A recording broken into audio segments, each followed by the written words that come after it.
taget lidt forskellige ting med. Altså vil du lige prøve at indvie os i dit hemmelige laboratorie? Ja, det er alle sammen ting, man kan finde hjemme hos jer. Og det, der er rigtig fedt ved sølvpapir for eksempel, det er, hvis man skal lave lyden af ild. Har et hyggeligt bål, og det knitrer lidt. Der er måske nogen, der spiller en guitar, noget sang, noget lejrebål. De sidder måske bare og stirrer ind i bålet. Eller kaminen i det der uhyggelige slot. Hvis vi går over i sådan nogle lidt... Det er min favorit, den her. Den er virkelig god. Selleri. Alle grøntsager, sprøde grøntsager, det er rigtig, rigtig godt. Især hvis man er ude i sådan nogle lidt voldsfilm. Så har det en rigtig god lyd, det her. For eksempel, man slår, og så siger det... Brækkede min arm virkelig, og det gik igennem kødet, og det bløder helt vildt. Og noget, der også er virkelig sjovt, det er det her med, at nu sidder vi jo og ser på tingene, mens vi hører lydene. Men hvis man ser noget andet samtidig, så kobler hjernen jo de to ting sammen. Så hvis man hører den her selleri, mens man ser en hel masse rødt modellervoks splat ud som blod på skærmen, så føler man altså, at det gør næste det der. Ja, så det er super effektivt. Så kan man også lave sne, og det er rigtig nemt. Der bruger man noget kartoffelmel her, og så kan man gå i det.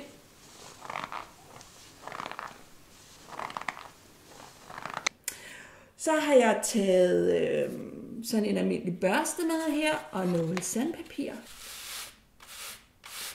Jeg har lidt det der tørre noget. Jeg tænkte også lidt på sådan en heks, der flyver. Ja. Når hun letter på sin kost, ja. Så kunne du godt sige sådan... Så kan man faktisk rigtig gode ting til en ballon. Og det er faktisk jo et eller andet lille mystisk gummidyr, der snakker her. Når jeg lader en eller anden, der sådan ormer sig afsted. Ja, lige præcis. Så har jeg også taget noget ris med. Og ris er rigtig godt til, for eksempel hvis det regner på et tag. Ja. Ja, det lyder faktisk mere som hagl. Og alt efter, om man gør det tæt på, eller langt væk fra, så lyder det forskelligt. For eksempel bruge sådan et glas vand og bare et sugerør, og så puste.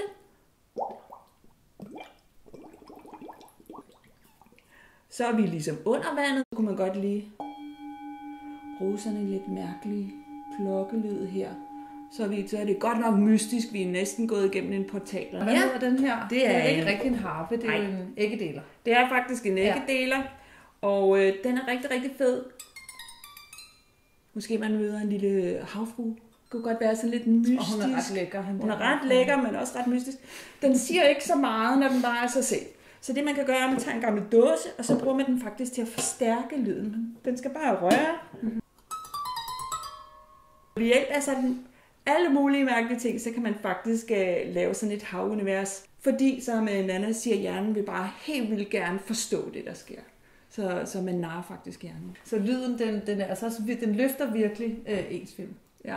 Og man kan faktisk også bruge det til at understrege sådan nogle følelser. For eksempel, hvis der er to mennesker, der mødes, og de bliver forelskede, og man laver sådan et hjerte, så kan man lave pop, når de der små hjerter kommer op, og så har man set, nå ja, de er blevet forelskede. Ja, og faktisk så er jo også musik, fordi hvis man, når de møder hinanden, hvis man så sætter sådan noget, nu går alting i orden-agtigt musik på, så bliver man jo virkelig glad for, at de bliver kærester, hvor hvis man lige lægger sådan en lille når de går hen imod hinanden, så ved man godt, at det her, det kommer altså til at ende. Lige om lidt, så bliver en af dem psykopat, og så siger bare... Ingeborg, tak for en fuldstændig fantastisk dag. Det har virkelig været sjovt. Og tusind tak, fordi I så med derude. Abonner på min kanal, hvis du vil have flere tips og tricks til dine stop-motion film. Og giv os et like, så bliver vi super glade.